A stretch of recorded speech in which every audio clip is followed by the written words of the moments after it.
Hey guys, welcome to Tech Life of Today. I'm your host Gio, and I'm sitting here with one of my friends over from the channel.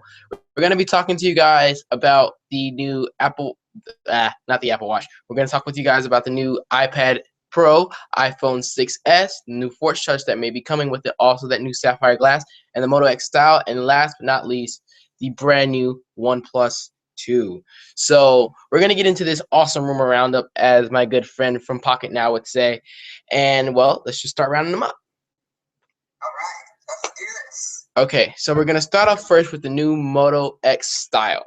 We have a whole bunch of new additions for Motorola this run around. We have the new Moto X, which is the Pure Edition. We have the Style Edition, which comes with all different configurations, and we have what was the other version?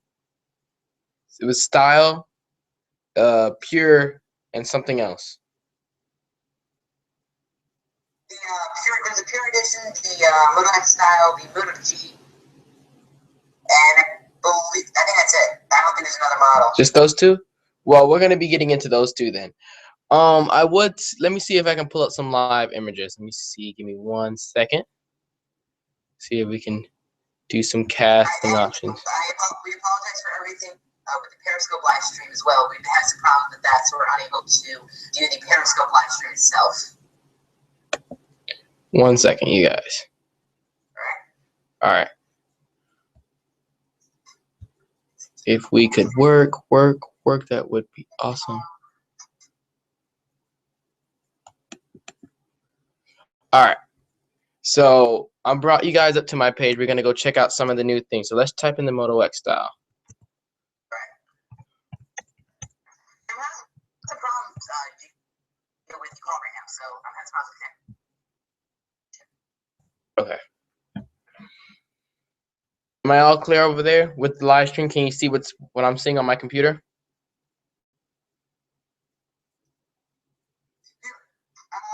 Hey, Jill, I have an idea. Can I try an audio calling you real quick rather than doing this? Sure. All right, I'll call you back, okay? All right. I'll be back. All right.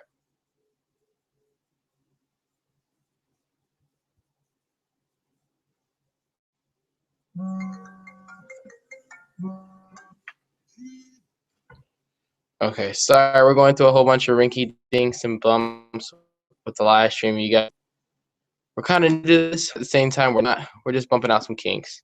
So,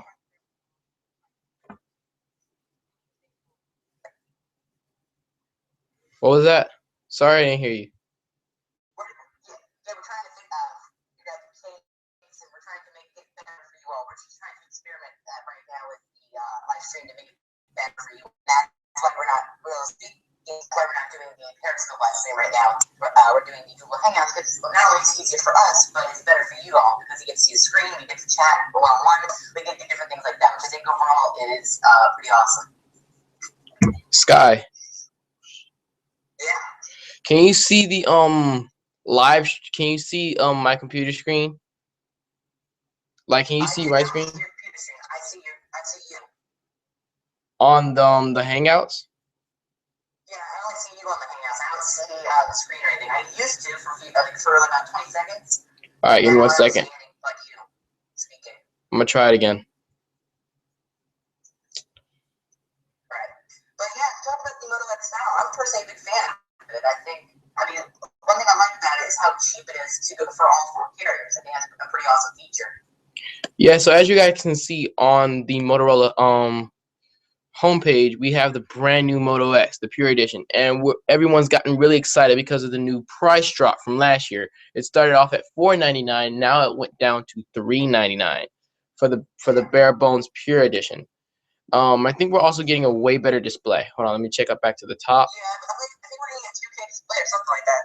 Yeah, we're getting 2K, and we're gonna also have Motorola's Moto Maker feature like we've had with all iterations of the Moto X. So that's going to be amazing. I think we're also getting the Snapdragon 810 Quad HD IPS display. Yeah. Also, we're having like a 16 megapixel sensor or something like that. 16 megapixel camera. No, we're having 21 megapixels. I said 21 megapixels.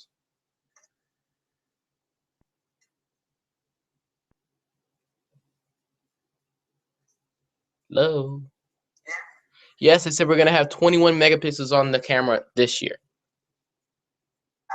One thing I find absolutely insane is that there's a front-facing flash, LED flash. Yes, I think that feature is actually gonna be pretty. I think a lot of selfie lovers in the audience will love this feature because of the capability. Because lots of people have always wanted to take that front-facing photo but never had any light.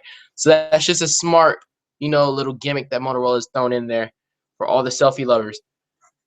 And go ahead. To be honest with you, I find it pretty awesome where Motorola's approach is to make it simple, a carrier version, but as well as a cheap unlocked version. Obviously, $399 for the Pure Edition Motorola Moto X, and then you can also get it on all four major carriers like T-Mobile, Verizon, AT&T, as well as Sprint. I think that's a really cool feature. I used to own a Moto X, and I still do. I own the first generation model, and to be honest with you, I found it to be very underperforming, and it wasn't something that I really was a fan of. That's why I switched back to my iPhone. But to be honest with you, I'm a very big fan of this model, only because of the camera, the big screen, and that kind of stuff. What I'm ready for this year is the all new, along with the camera, but we need to bring it into the offices to see if we can get a comparison of the new Moto X and the new OnePlus 2. We're working on those. That is actually in the works, you guys. So be expecting that later on this year, maybe towards about a month or so from now. But let's get into some specifications of the phone. I'll run them down to you right quick. So we got a brand new operating system. We're working on Android 5.1.1 Lollipop. And we're working with a brand new systems processor, which is the Snapdragon 808. So I'm sorry we're not having the 810 on here because I'm guessing for overheating issues, or it can also be that this isn't their top tier phone, which it is, but they're just not having it this year. Go ahead. Well, the HTC One 9 has an 810 processor, but apparently, according to HTC, doesn't have the 810 processor that overheats. So maybe it's just a different. They could be working on a better, faster version of the Moto X for later this year. And that could be something that could be found in Droid Turbo maybe later this year. Yes. Droid Max, something like that. Right. And we'll also keep looking into finding any rumors that may pop up. So this year with their new camera, it has a 21 megapixels like we told you guys earlier. We have a new f2.0 aperture. So we're going to be able to get lots of light in when the lights are low. We're supposed to have dual tone flash, phase detect autofocus, closed loop processing, which is when you're recording videos and photos, it doesn't stop. Like when you take the photo, like how on other phones, you may have it where you take a photo and it takes a second. So you can take like burst photos in a sense, but not taking burst photos. I'll explain it to you guys later. We have burst mode. We have 4 times zoom, which is better than last year's 3.4 times. Tap anywhere to focus, so you can focus on any part of the screen. You can take panoramas, the usual. We also get 4K, which is awesome. We get 4K at 30 frames a second, but sadly, we only get 1080p at 30 frames a second as well. We have video stabilization. This isn't OIS. This is only video stabilization. We can also control our exposure. We get some manual controls in there, which is awesome. And we can also record HDR slow motion at 120 and also video HDR 1080p downsampling from 4K. So those are all the big news for that camera. Now we get 3 gigs of memory this time around for RAM. So we're going to be able to be really, really snappy. Yeah, we're going to be really snappy. And the phone is a bit bigger this year. It feels a bit heavier, but we're getting a whole lot more screen real estate. And Motorola has somehow found a way to fit 75% of the panel out of the 100% of the front fascia of the phone. So that's amazing. Any comments, Guy? Okay. This also has the waterproof nano coating, so it should be waterproof. Well, not necessarily waterproof, but shouldn't let water in. So, your regular rain and stuff, things of that nature, but nothing too hectic. We shouldn't have, we may bring it in to test and throw it around, but we won't be dunking it into any water because that'll probably destroy the phone. We'll see how long the all-new Moto G lasts, but according to Motorola, you can only do this for maybe, small splashes, like maybe you poured some juice on your phone or things of that nature. And we get a whole bunch of new bands. For the networks, we get GSM, and all of their bands. We get 4G LTE bands, we get the CDMA bands for over in China, and we also get the UMTS bands for Australia. So this phone is very versatile. We'll be able to pretty much go anywhere at any time with this phone, which is amazing. We have NFC this time around, which is awesome. Oh, I'm sorry about what I said earlier. We're actually able to capture 1080p 60 in 30 frames a second for 4K. Sorry, got a quick update on that. Now, one thing I found very interesting is that the Moto X Pure Edition or Moto X Style doesn't have a fingerprint scanner like the other flagships, like the OnePlus 2, the Samsung Galaxy Note 5 is obviously going to have it, the Samsung Galaxy S6 as well as the Edge, the iPhone 6 and 6 Plus. I mean, almost every device out there, every flagship at least, almost everyone has a fingerprint scanner. So I'm kind of shocked that Motorola went for the approach of not adding a fingerprint scanner, because I feel like that is like, at least that's useful for me. And I know it's useful for a lot of other people. And I know that was something that people were complaining about with the Moto X not having a fingerprint scanner. So I find it very interesting that Motorola didn't go that approach. But another phone that I'm really, really happy about that actually beats the Moto X in a lot of ways is the new OnePlus 2. But sadly, OnePlus is still doing their invite service, which sucks. So we'll probably have to purchase the phone via Amazon or other third parties such as people like that. So we're gonna check out OnePlus's new smartphone now. So, I just want to let everyone know that we are at jail. I don't know if you know this, but we're actually having some major issues right now with the audio because I'm watching the stream as well while we're recording it, and you can barely hear what I'm saying. So, we'll definitely have to figure out what's wrong with that in the future. Maybe, hopefully by next week, we'll be able to actually do the streams to where you'll be able to hear us one-on-one, and you'll actually be able to hear us. Right now, we've been having some problems with our computers and my computer. So that's why we're doing a different approach, and that's why I'm not in the stream itself right now. So that's a problem. So I apologize for that, guys. So we should be good in the upcoming weeks with all of these different bugs and stuff that are going on. And if you don't see us for a while, we're not dead or anything. We're just getting all of our computer problems and stuff situated with. But we can't do any of this without you guys. You guys have to keep delivering us different comments so we can read them and see what you guys would want to hear, because we're only as good as you guys want us to be. So tell us what you want to see and tell us what you want to hear, and we make sure we have everything up day of. Like he saw, we had the Motorola event and OnePlus event. We were the first people to drop the videos out for those. So always check in, because we make sure we have the latest news right when it happens. So just always, always, always check in.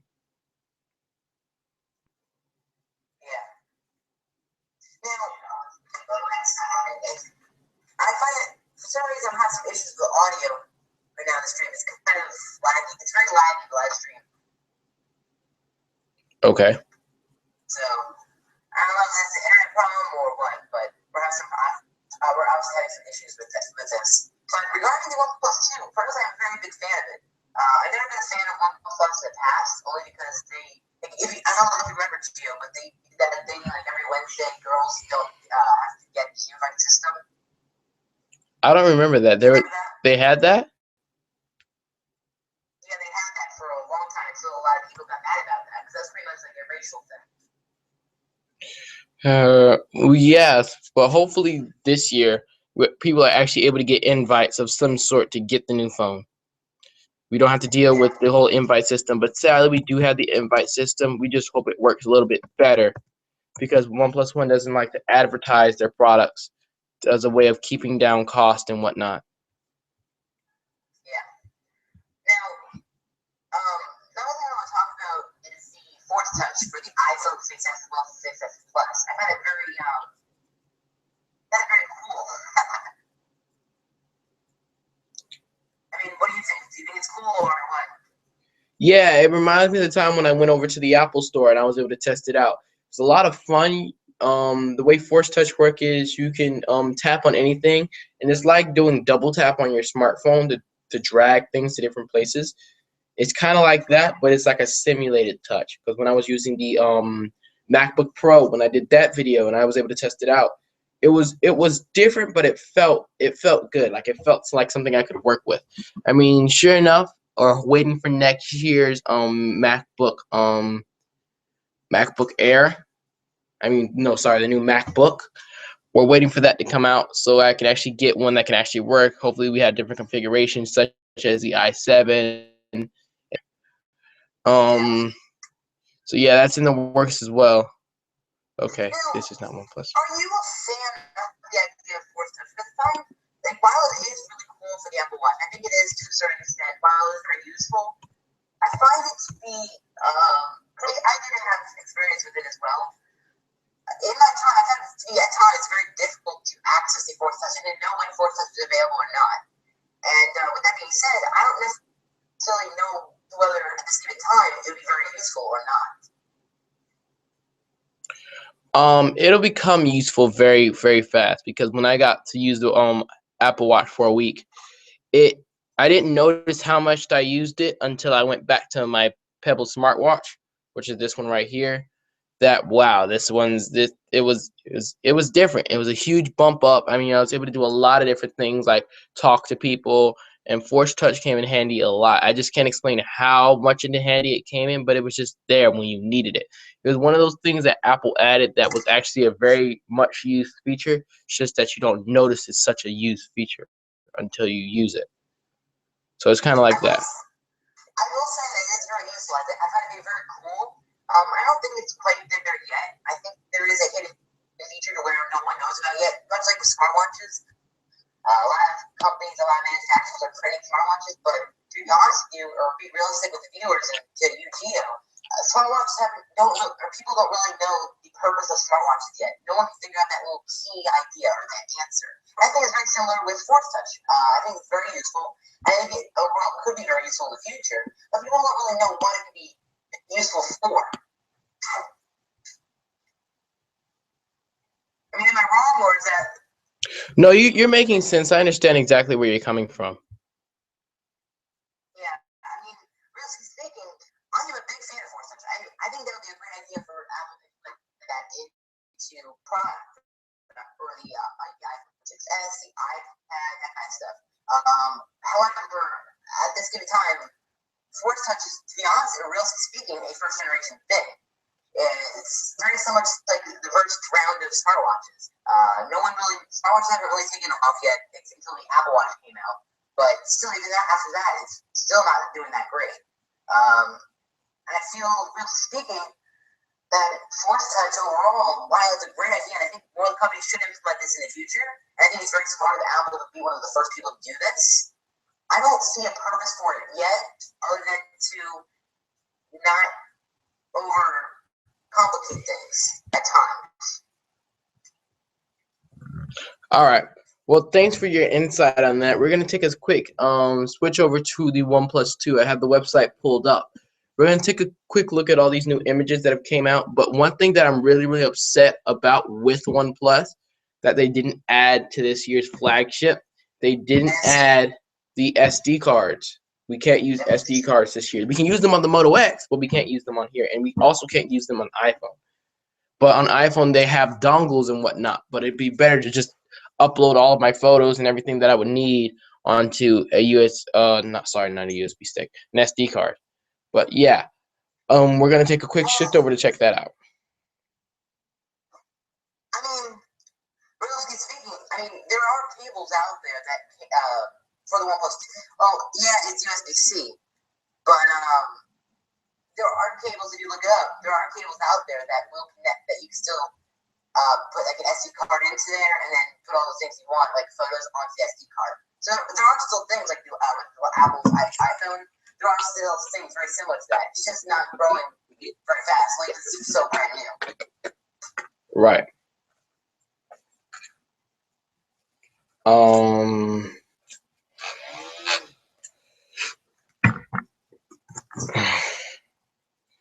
There's a lot of cool features that have come out. We're gonna take a we're gonna watch this quick video of the new OnePlus. Oh, wait, Gio. What happened? Can we do that because of the copyright? I don't think we can. Because this, it gets uploaded to YouTube, and then, well, you know. Yeah. So in that case, never mind. Then we won't watch the video, but we can still look at. We apologize about that, guys. Yeah, because we don't want any copyright strikes again. they sabotaged us earlier in the year, and we had to go through this whole almost year and a half thing with them. So never mind, I almost forgot. Okay, because then we won't be able to upload videos and whatnot. But yeah, so we'll talk about some of the new technical specs. Yeah, I'm sorry. But yeah. Oh my gosh. So let's talk about some of the new features that it comes with. One of the big ones being the new Snapdragon 810. And we also get a bigger, beefier battery. We have 3,300 milliamps. So we should be able to get through a full day on a single charge. We were able to get the same amount of last year when they released the phone. We still got a full day of charge on the battery. So this time along it should be a bit longer, if all is relatively speaking well. Hey, Jill, I'll be right back, alright? Okay.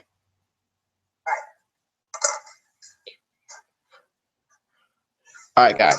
But yeah, so this year is supposed to be implementing the new 810, the new battery. We had the same camera from last year, but we're adding OIS, which is optical image stabilization. We have dual tone LED flash, but sadly, like I said earlier, we do not have the SD cards like we had last year. But we're also implementing USB Type-C. Now, this was used earlier in the year by the new MacBook and the Chromebook Pixel. So, I mean, it's a new wave in a sense of what we're getting into. Like, you'll be able to charge your computer and stuff like that anywhere. But we'll just have to see where time takes us with this type of thing, because USB Type-C seems to be taking a huge toll on all the new products that have been coming out as of this year and late last year. But another thing that really sucks is we have to listen about this new invite system thing, and we just have to keep waiting.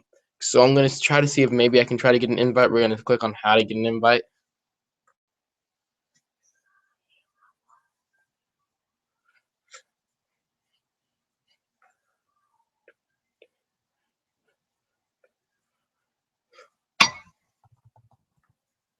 Okay. So here's how you can get an invite. You get an invite. Invites are sent out on.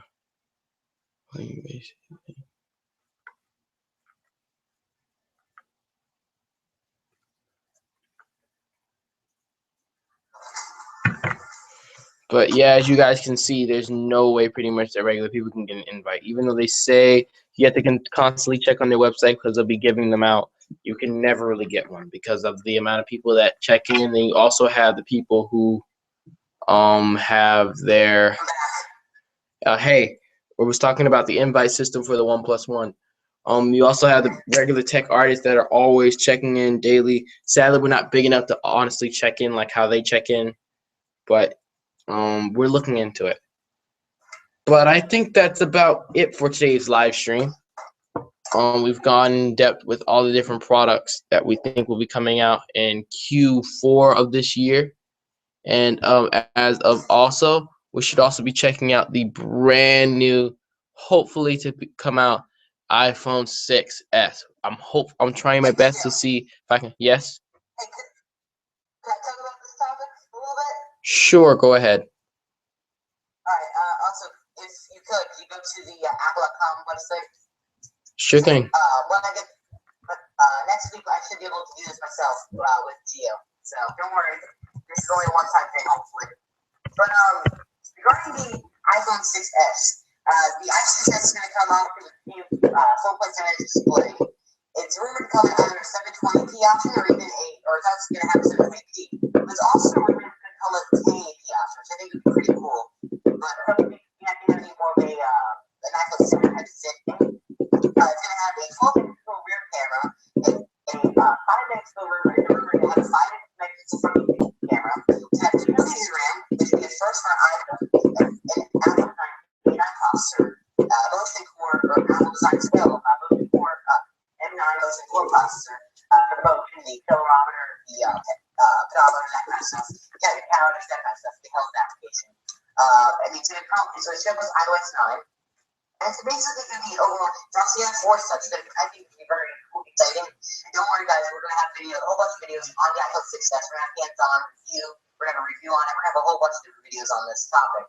But yeah, I'm personally very excited for the product itself. It's also rumored that the iPhone 6s, well, the iPhone 6s Plus, will be getting rid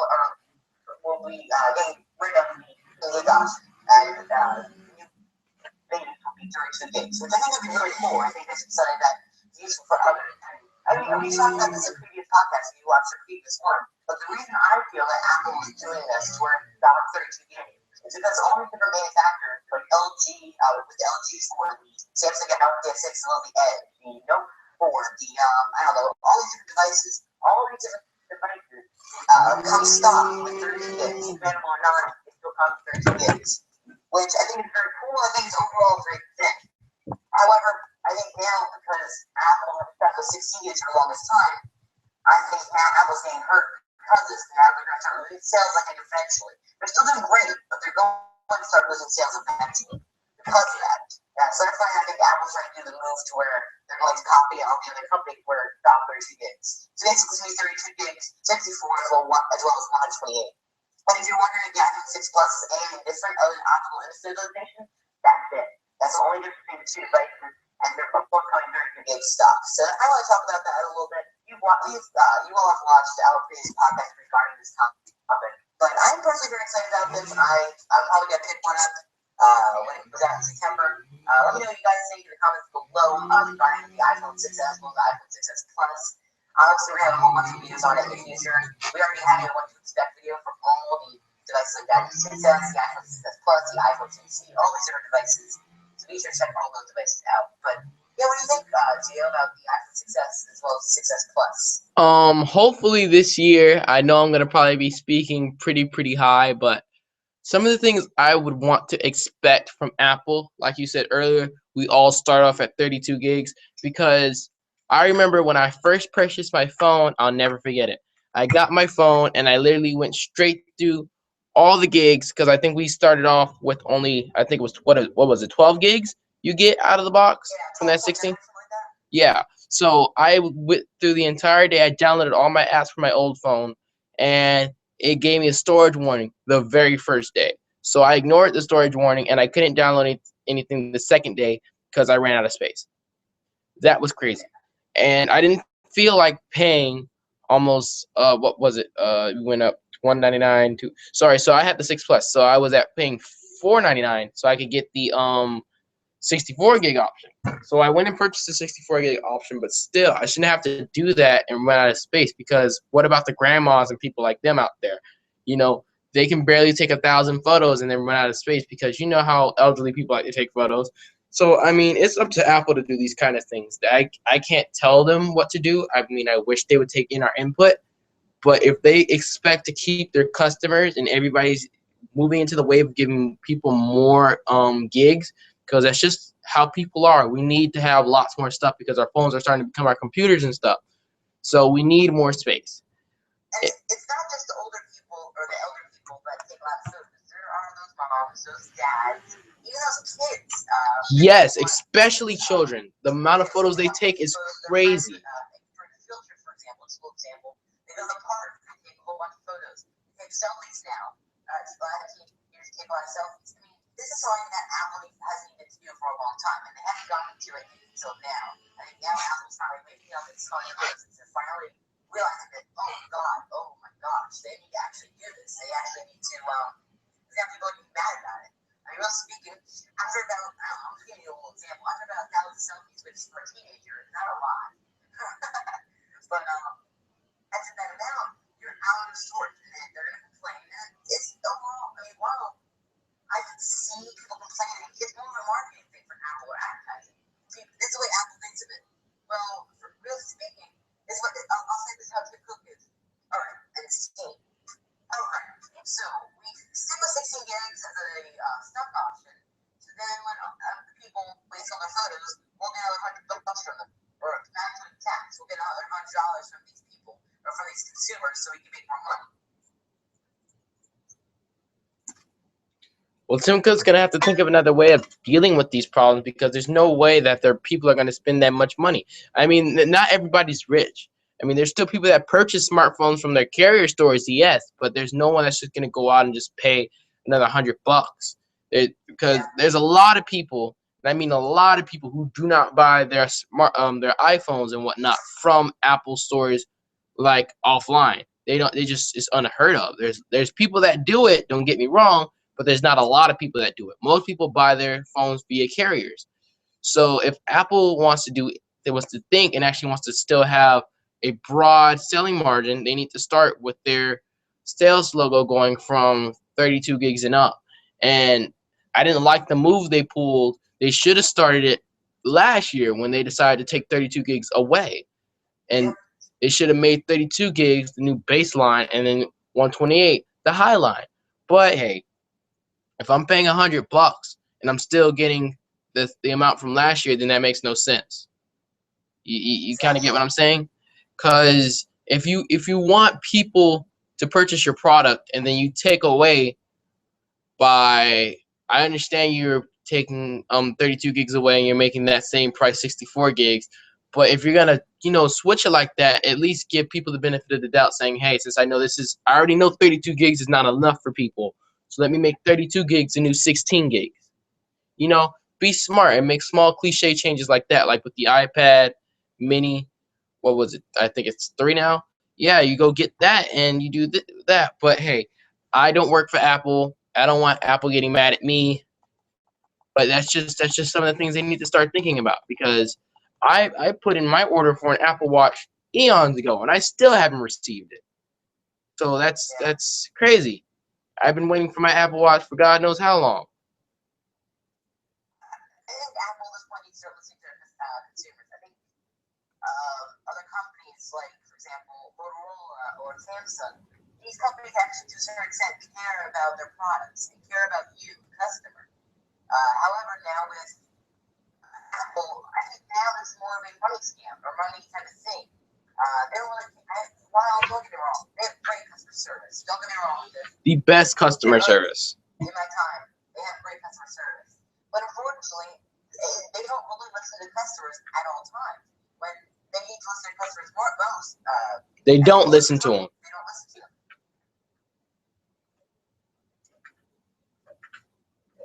Yeah. Yes, I'm listening. So that's all we're talking about to Apple. And if Apple could send us a pass to go to WWDC, that'd be awesome. I would definitely go. But I mean, hopefully if they do, we're waiting for our passes. I'm gonna see what we have to do to send them an email or something. I'll probably give them a call later on today to see how I can get my passes for WWDC and check out the event, because my plans are to go to the event this year, whether I get a pass or not. So I should be covering. Hey, I want my subscribers. So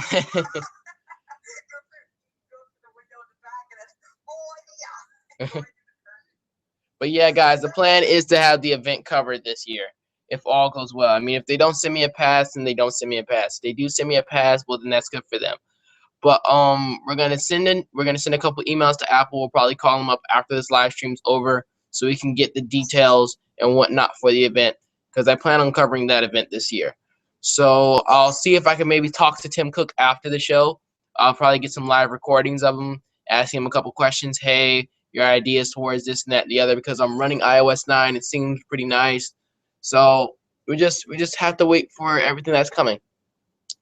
And that's about it. The last topic, since we're kind of running out of time, since the live streams are like 32 to 40 minutes, the final thing we're going to talk about is the iPad Pro. Yes. What do you think of this? I want it only if they decide to release it. And if they do decide to release it, it better be worth my money, because I know already it's going to cost $1,000 to pick it up base model.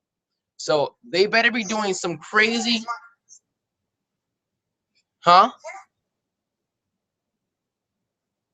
Here's my guess towards what they're going to charge. This is my personal opinion. Only because, speaking, it's not going to run your 7 or El Capitan. It's going to run iOS 9. So this is my personal guess. They're hallucinating a lot on the computer without putting in a lot of the computer things. So the only thing they're adding realistically is the USB-C. Right. And a somewhat different design. It's making it bigger. 12.9 inch display that's rumored. And it's also going to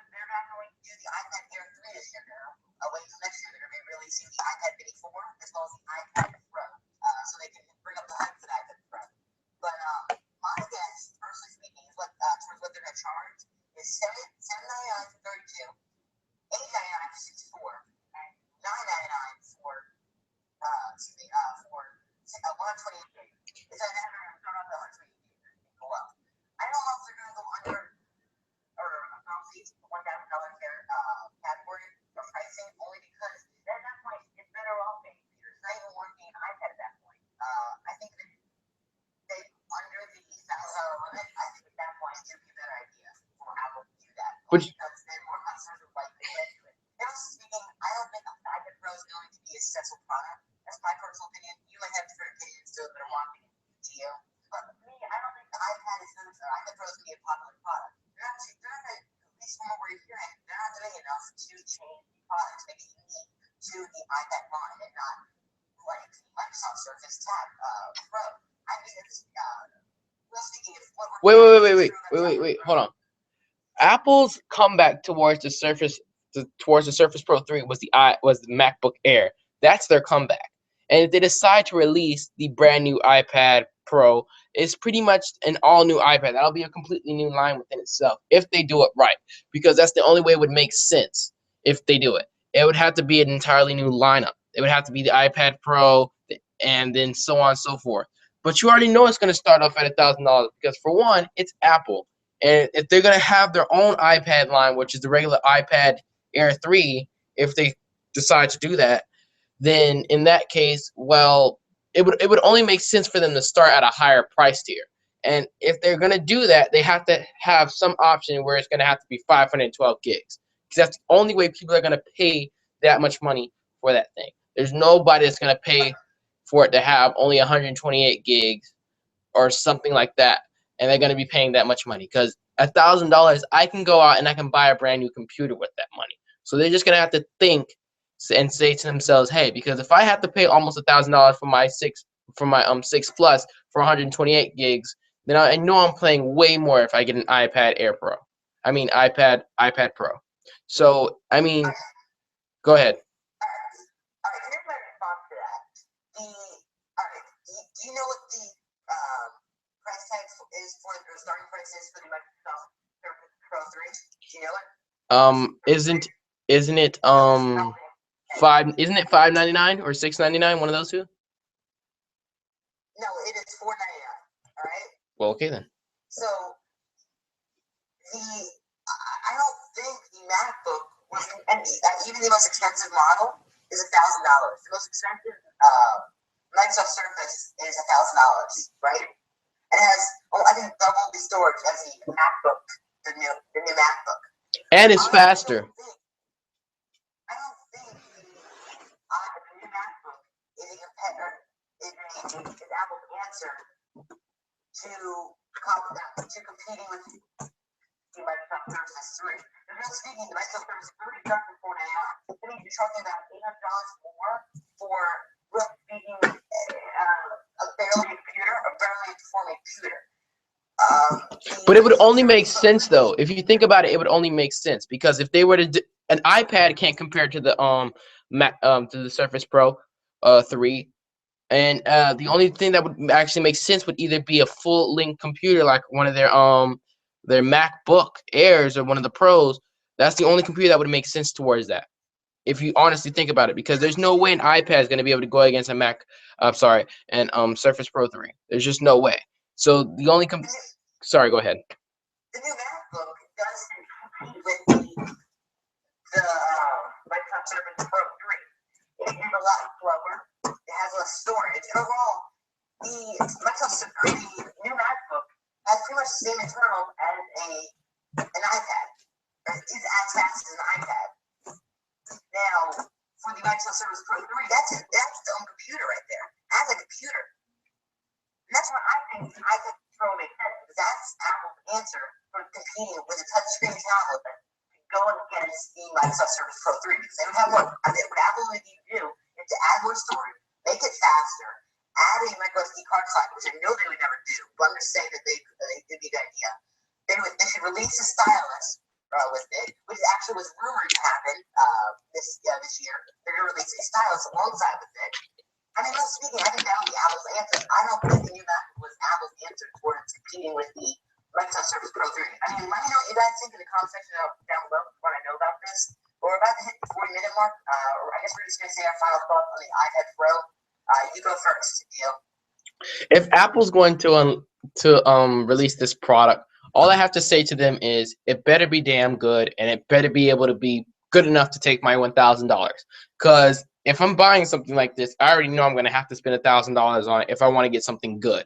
Because with the new MacBook that just came out, if I'm already spending $1,300 on it, and what am I getting? 8 gigs of RAM. I can barely edit 1080p videos on it.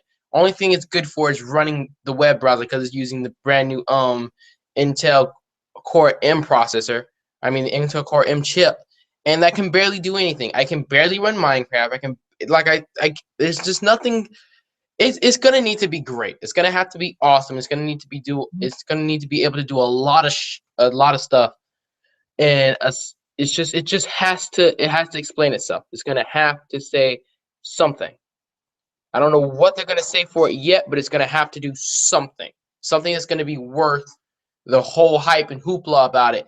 And the only way I think they're going to be able to get money from it is if they decide not to give all the features they're giving the iPad Air to the iPad Pro. Because that's what it seems like they're going to do. When they unveil that they're going to have the new split screen multitasking and stuff like that, I think that's only going towards the iPad Pro.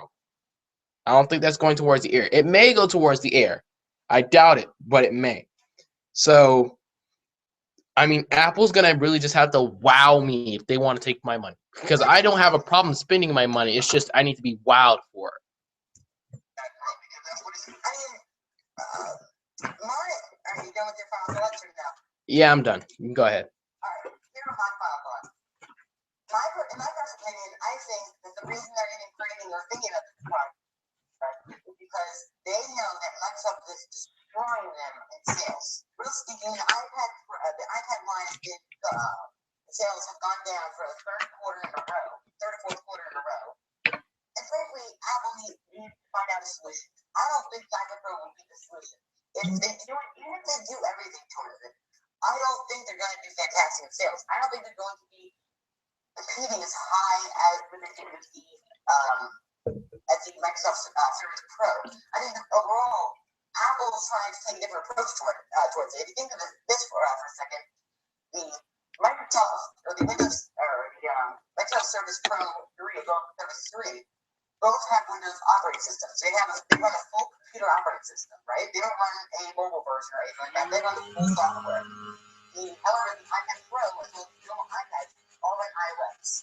I think one thing that Apple would need to do, in my personal opinion, I feel like Apple needs to put Yosemite in there, or maybe put OS 10 into their iPad Pro. I think that would be a nice idea, a nice addition towards it. I think that might be a reason why they have the Type-C area or section. But really speaking, I think that would be Apple's. If Apple wants it to succeed, I think they need to put OS 10 on the device. If they don't do that, I don't think they'll succeed in any way, shape, or form. Because really speaking, iOS is not made for a very powerful computer. Right. I can see that maybe an iPad mini, maybe a normal iPad. But I feel like if Apple wants to differentiate themselves towards their competitors, I think they need to run an OS 10 on their iPad Pro, as well as to add a lot of storage, make it fast, put a style in there, like a lot of people do, and make it unique. And the last thing, my final thing to say about it, is they need to put it at a competitive price for people to want this device. If they don't do that, I don't think they'll be interested. I was speaking Apple is trying to figure out a way to get people to buy their products again. I don't think it's going to succeed very long, and that's my final answer. They're not going to succeed very long. That's my personal opinion. They're not going to succeed with this. All right. Well, thanks guys for tuning in to these awesome. This was kind of like a tech talk, but this was a podcast in a sense. But hopefully this Friday we're gonna have a whole people over and we're gonna have a huge party. It'll be great. So tune in for Friday's Tech Talks. And yeah. So leave us as always. We always read your comments. I promise you, we always read your comments. And I'm getting ready to develop a new Instagram account and also a new Snapchat account for the channel, so you guys can check out the behind the scenes and what we do to make everything happen. So you just, as always, tune in, and thanks for watching. Oh, Gio, before you end it, you haven't ended it, right? Nope, go ahead. All right. Where can they find you, Gio? What do you mean, where can they find me? Where can they want to follow you? Oh, you can follow me on Instagram, Teen Nerd. One link in the description, so you guys can follow me there. On Twitter, you can follow me as Captain Alias, or sorry, Alias Cap. You can follow me there. And on Snapchat, you can also follow me as your average teen nerd. And yeah, so you can follow me on all the different social network feeds. If you guys have any questions, always ask me on any of those. I'm always on these different places. Just send me anything, and I'll promise you I'll answer you back. And hey, the more subscribers we get, the higher the chances of us going to the Apple event. After this ends, I'm gonna call Apple up and see if I can get a pass to their event. But yeah, guys. So, is there anything else you need to say, buddy? All right. You can find me at Sky_SRP almost everywhere except Instagram. You can find me on Twitter, Facebook, Snapchat, everywhere like that. Basically make it simple at Sky_SRP everywhere except Instagram. So be sure to follow me all over there. It's been a pleasure to talk to you, Gio. I hope we can do this again. I'm the only one that does the podcast. We're definitely going to be doing this again next week, hopefully. Hopefully by next week, the computer will be fixed, so I'll be able to. Well, we won't need to take this approach. We can just go our own separate ways with Google Hangouts. Well, actually, we're not our own separate ways, but for example, you do what you're doing, Gio, with showing your face and all that, doing computer screen, as well as I'll be able to do that. We'll be able to go one-on-one on each other rather than doing a FaceTime audio call. I think that'd be good overall. So, every cool to see you, Jans, over there. Around like that. Yeah, that's about it, guys. Thank you for watching. Please sure to like, comment, subscribe. It helps out the channel a ton. Oh yes, please smash the heck out of that thumbs up button. Just beat it up. Hit it. Yep. Smash it. Peace. All right. So for all your awesome tech news and just everything you need in the awesome Broadwell spectrum of technology, you're tuned into the right place, Tech Life Today. And this is your boy Gio signing